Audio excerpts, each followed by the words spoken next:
ഇനി അടുത്തത് ബംഗ്ലാദേശുമായിട്ടുള്ള T20 സീരീസാണ്. October 6-നാണ് T20 series ആരംഭിക്കുന്നത്. ഇപ്പോൾ ഇതാ വലിയ ട്വിസ്റ്റ് നടന്നിരിക്കുകയാണ്. ഋഷഭ് പന്തിനെ T20 ടീമിൽ നിന്ന് ഒഴിവാക്കിയിരിക്കുകയാണ്.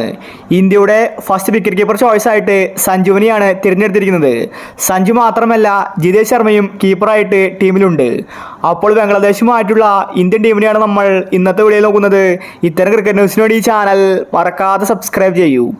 ഋഷഭ് പന്തിന് ഇപ്രാവശ്യം ഒരുപാട് ടെസ്റ്റ് മാച്ചുണ്ട്. അതുകൊണ്ട് പന്തിനെ മുഴുവനായിട്ടും T20യിൽ നിന്ന് ഒഴിവാക്കാനാണ് ഗംഭീറിന്റെ പദ്ധതി.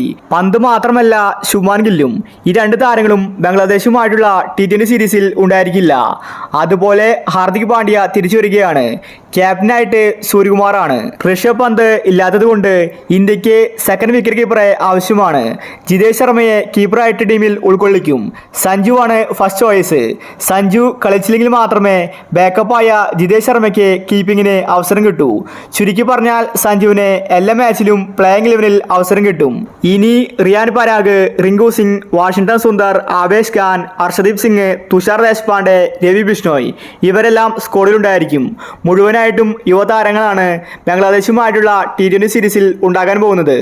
അങ്ങനെ സഞ്ജുവിന് വീണ്ടും ഒരു അവസരം കൊടുത്തിരിക്കുകയാണ് ഗൗതം ഗംഭീർ. ഇഷാനെ ഇറാനി കപ്പിലാണ് എടുത്തിരിക്കുന്നത്.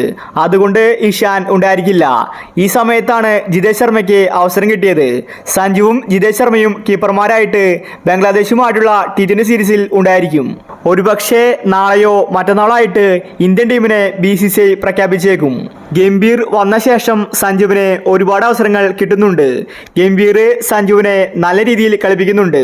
ഇനി അങ്ങോട്ട് സഞ്ജുവിൻ്റെ നല്ല കാലമാണ്. T20 ടീമിൽ മികച്ച കളി കാഴ്ചവെച്ചാൽ അടുത്ത T20 വേൾഡ് കപ്പിലും സഞ്ജുവിന് കളിക്കാൻ അവസരം കിട്ടും. അപ്പോൾ ഇത്തരം ക്രിക്കറ്റ് ന്യൂസിന് വേണ്ടി ഈ ചാനൽ മറക്കാതെ സബ്സ്ക്രൈബ് ചെയ്യൂ.